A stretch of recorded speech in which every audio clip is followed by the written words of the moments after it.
Welcome to the Station of Decapitation Without Your Head. I'm Nasty Neal. I'm joined by the returning horror icon, Chop Top, Otis. He's actually the guy who introduced me to the genius of the human centipede, and you can see him in Shed of the Dead. Comes out the 17th. Bill Moseley. It's very cool to have you here. Well, thank you very much. Nice to be back. Yeah. So how did you get involved in Shed of the Dead? I got a call one day from my manager, Judy Fox, and she said, how would you like to go to England and be in a horror zombie comedy called Shed of the Dead? And I said, sure. I'm always happy to I'm always happy to get opportunities to work. So that was really what sealed the deal. I read the script. It looked great. I liked the character Doc, my character in the movie. And, I saw that my buddies Michael Berryman and Kane Hodder were also in on it. And so I said, shit, yeah. Yeah. So was it a fun experience? It was actually. It was interesting. There were some highs and lows. It was, the script was great. I really liked working for the director Drew Cullingham, and it was a lot of fun. I mean, I love England, so it was nice to be there. Yeah. It was funny at first because at first Michael and I flew together, and we ended up at a hotel called the Ibis, which turned out to be, it was. I thought we were going to get a view of the Thames, so I had this idea that it was going to be this fabulous English hotel with a balcony overlooking the Thames, and how romantic and fabulous that would be. And as it turned out, it was like a trucker's hotel in an industrial park, and.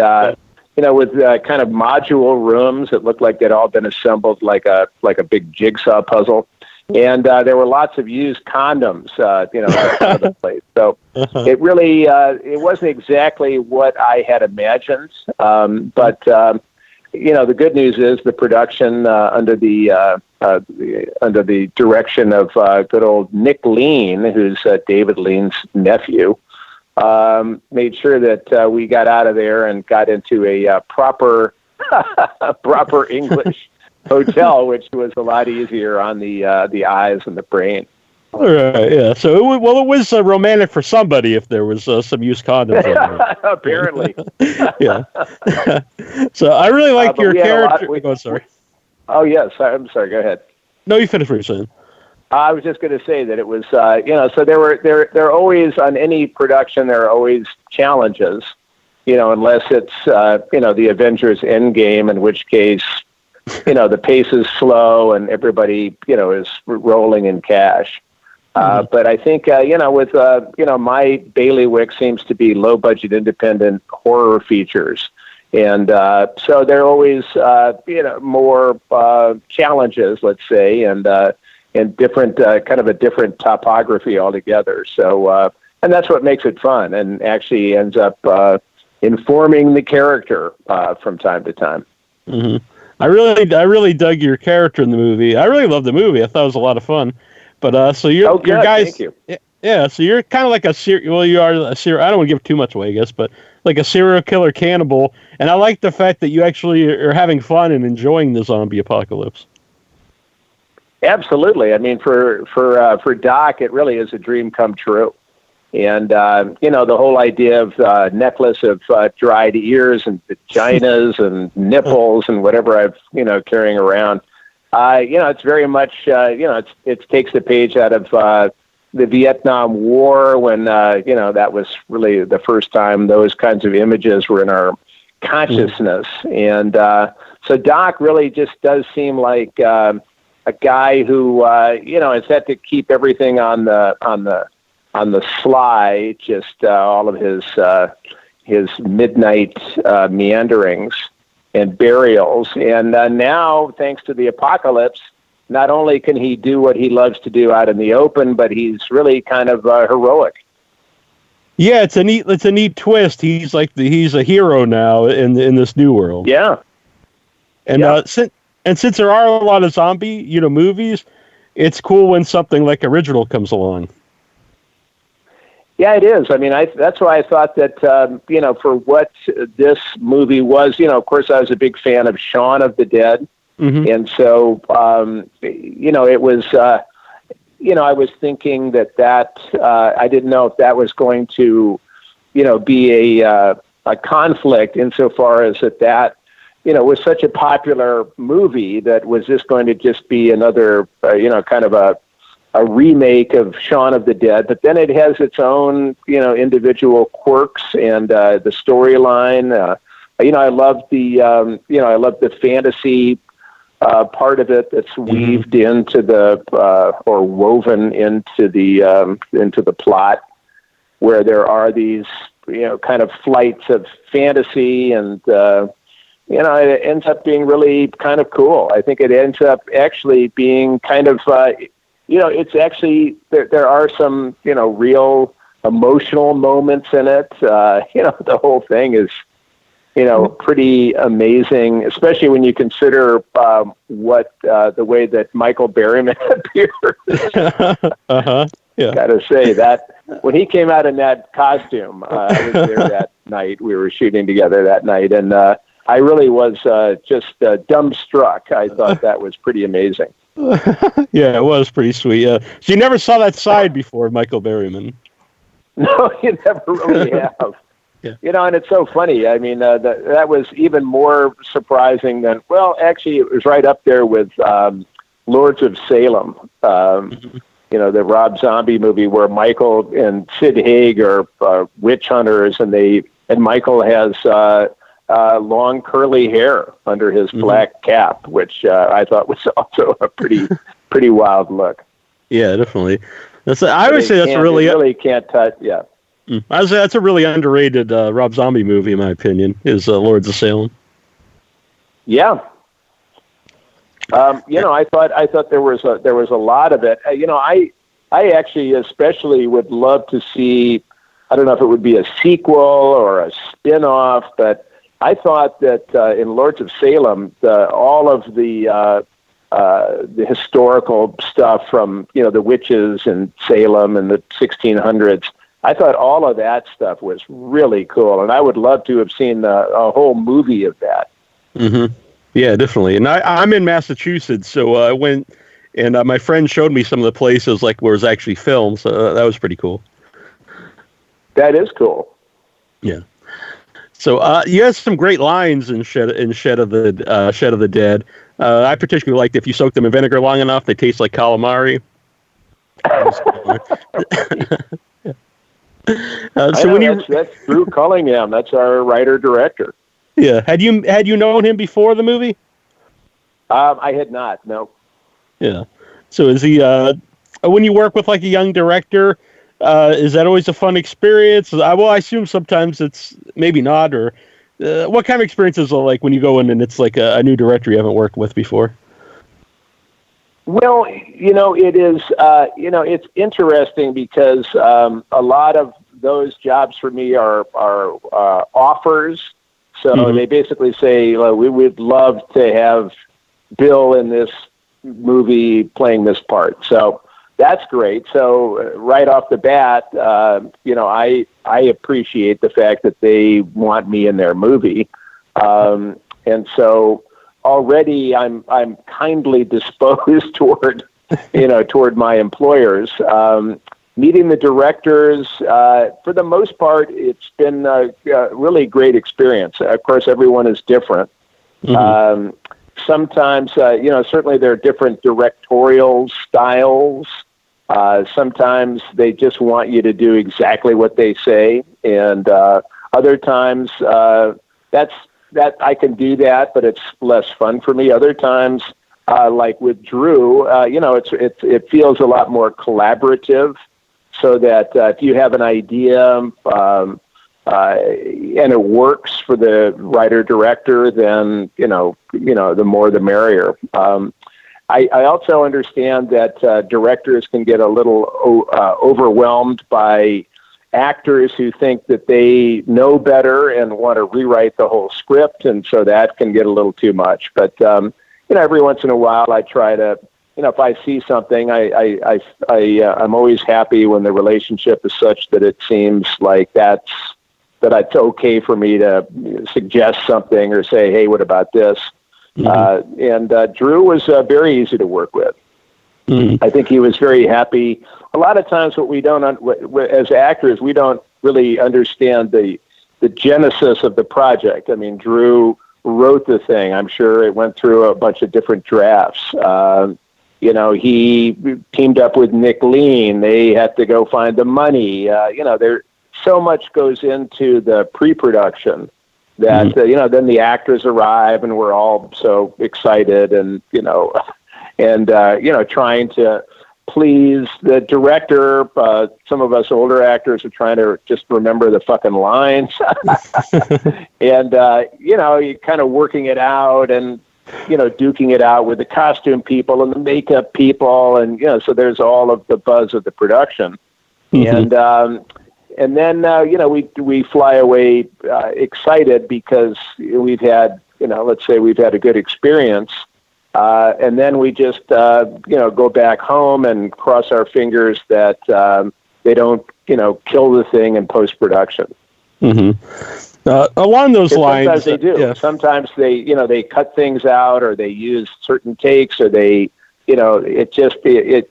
post-production is such an important part of a movie. And then with Shed of the Dead, I think that, we did that actually a couple of years ago. And then there's not only post-production, but then there's trying to find distribution. And all kinds of things can happen behind the scenes until finally, the lords of the cinema, tap you on the head with a magic wand, and voila! Tomorrow night it finally opens. Yeah.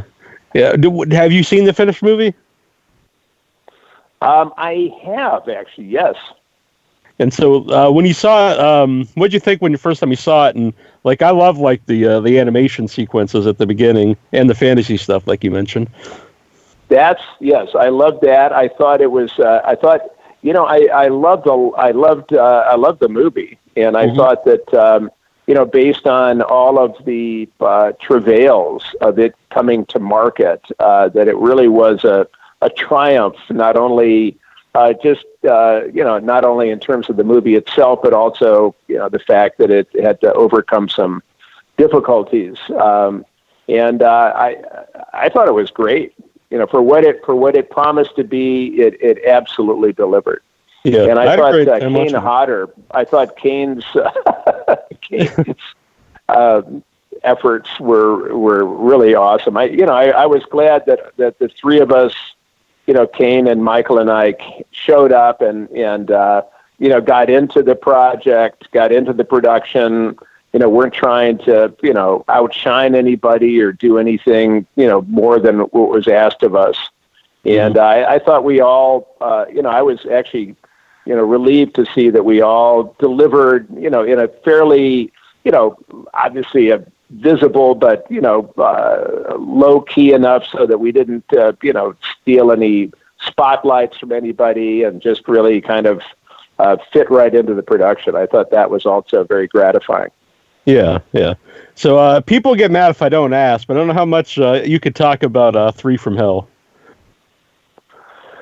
I can say that it's coming sometime in 2019. The latest I've heard from Rob, the latest I've read, actually, I read it online as just like anybody else, and that is that after 2 months of wrangling with the Motion Picture Association of America, the ratings board, that Three from Hell finally got an R rating.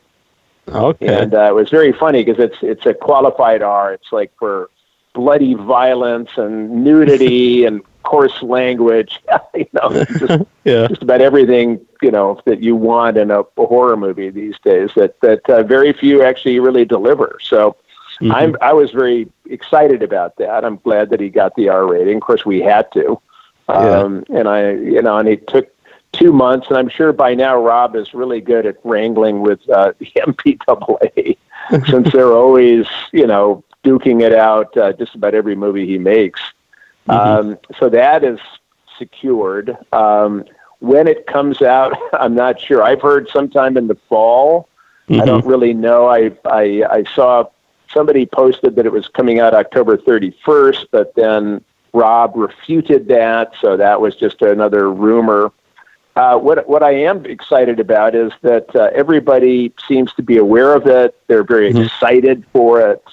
And I do know that Rob is really, really happy with the movie. And so that when it does come out, I think he's very proud of it. And, in the meantime, of course, he's on tour with Marilyn Manson. Yeah. And I think which is actually great. He's a great marketing person. And, of course, when he's on stage in front of 30,000 people, I know from seeing the last stop of his Manson tour last year, that during a break when he's doing a costume change, up comes the teaser trailer for 3 from Hell. So he's out there marketing it. Yeah, that's pretty awesome. Yeah.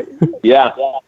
Which is a lot of words for and saying very little. I know, but yeah, no, that's cool. I understand, and I don't want to know too much about it either. Yeah. So, but I did want to ask something because I always find it interesting that it's really called like a sequel to Devil's Rejects as opposed to like the third one in the House of a Thousand Corpses, and I don't really think I don't know why I find that interesting because it's more of a sequel to the second movie as the third one in the trilogy. So would you say that I hadn't heard more? I hadn't heard that really, and I hadn't really even thought about the distinction between one and the other. But it is going to it does definitely have the Fireflies. I mean, we're still in it, and that's why they say free the 3 and. I've seen a T-shirt. In fact, I think they even sent me one with Sid, me, and Sherry on it.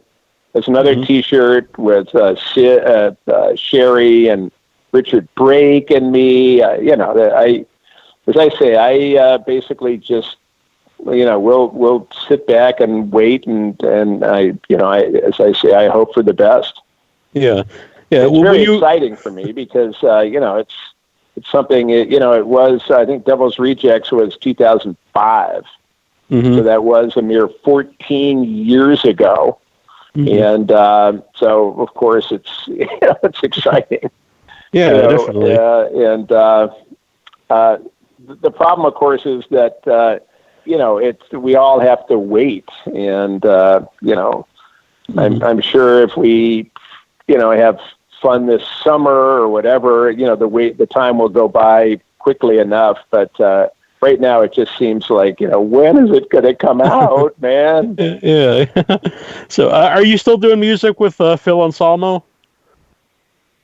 I'm not actually doing it with Phil right now, but I am doing it with another Housecore Records band called War Beast. Oh, nice. They just lost their lead singer, Bruce Corbett, who died of cancer a couple of months ago. And the guys from War Beast and I we formed a little group called Mr. Machine, and we're working on some songs right now. So that's very exciting. Very cool. I'm curious to check it out. I always dig your music. Yeah. Well, thanks, man. I appreciate it. You're welcome. So Shed of the Dead comes out tomorrow. In fact, I just saw online actually that Buckethead turned 50 a couple of days ago. Oh, really? Well, happy birthday to Buckethead. And that's pretty well. Yeah, happy birthday to Buckethead. If I'm sure he's listening. He listens every episode. So come on, Buckethead. Shed of the Dead comes out tomorrow, and it's cool. It's going to be at so check the website and stuff because it's at it's going to be at theaters in different I think 25 markets. So that's very cool. And I really dug it. I really had a lot of fun. Not just because you're here either. I really had a good time watching the movie. No, I appreciate it, and I appreciate Indican Pictures, and they're the company that picked up Shed of the Dead for distribution. So shout out to them, and to Nick Lean and Drew Cullingham for staying with it. And, it's very exciting again that, it's finally coming out. We love that. Mm-hmm. And I'm an old Dungeons and Dragons nerd, so I was very pleased. Yeah, I was very pleased to see the fantasy stuff in it. Yeah, me too. Cool. All right. And again, of course, in Michael Berryman. Yeah, Michael. In an unforgettable role and an even more unforgettable costume. Yeah, and like you said, all three of you guys are really part of the movie. It's not like, that's, there's Bill and he's just kind of stuck in so Bill Moseley's in the movie or Kane Hodder.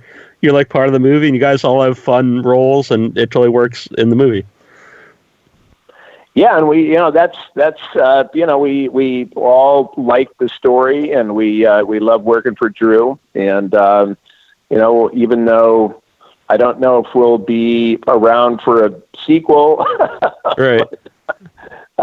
Don't want to give too much of a spoiler, but ready for maybe Garage of the Dead. There we go. Very good. Well, I appreciate you coming on. It's always fun to talk with you. Yeah, my pleasure. Yeah. All right. I'll talk to you soon. See you later. Yeah. Bye. Bye.